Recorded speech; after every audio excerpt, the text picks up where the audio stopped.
প্রিয় দর্শক বন্ধুরা, আসসালামু আলাইকুম। সবাইকে জুম্মা মোবারক। আজকে আমি চলে আসছি ঐতিহ্যবাহী বার্তা মসজিদে।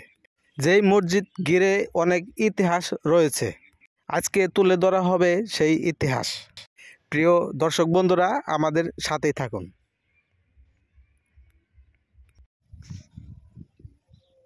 এই হচ্ছে বাতাসা, আগরবাতি, মোমবাতি। যারা মান্যত করে তারা এখান থেকে কিনে দেয়। ভেরি ইন্টারেস্টিং ব্যাপার হলো, আবার মসজিদ কমিটি এখানে বিক্রি করে দেয়। এই হলো জিলাপা, ফুলসেন্নি, পাকা সেন্নি আছে, খিচুড়ি আছে, তারপর বিরিয়ানি আছে। এগুলো নামাজের শেষে বিতরণ করা হবে। এই দেখুন, এটি বাহিরের চিত্র। টাঙ্গাইল সদর উপজেলা গালা ইউনিয়নের বার্তা গ্রামে বার্তা জামে মসজিদ।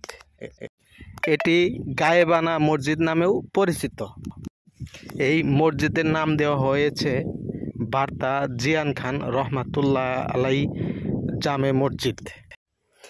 টাঙ্গাইল সদরের বার্তা গ্রামের গায়েবে মসজিদ পুরাতন মসজিদগুলোর মধ্যে প্রাচীন স্থাপত্যের উপর একটি নিদর্শন।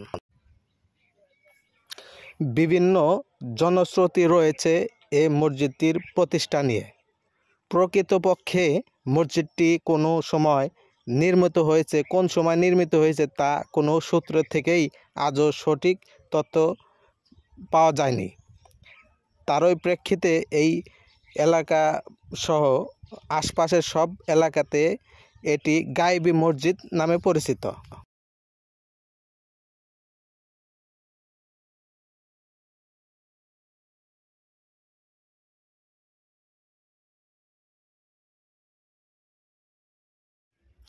মসজিদটি ঘিরে পশ্চিম পাশে তৈরি করা হয়েছে একটি আধুনিক 3তলা ভবন। এখানে ধর্মপ্রাণ মুসল্লিরা নামাজ আদায় করেন।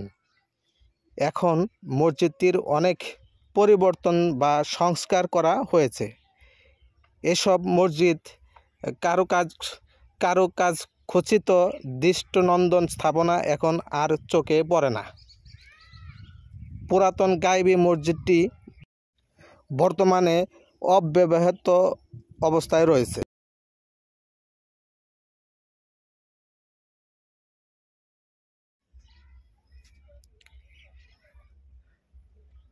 এটি হচ্ছে মসজিদের দ্বিতীয় তলা, ভবনের দ্বিতীয় তলা। আমরা নামাজ আদায় করেছি।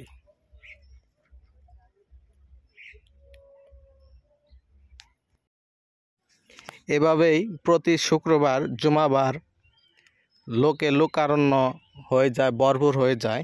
বিভিন্ন দূর দূরান্ত থেকে, এলাকা থেকে লোক আসে এই মসজিদে। যারা মান্যত করে, মান্যত দিতে আসে। এভাবেই অনেক লোকজন হয় এই মসজিদে।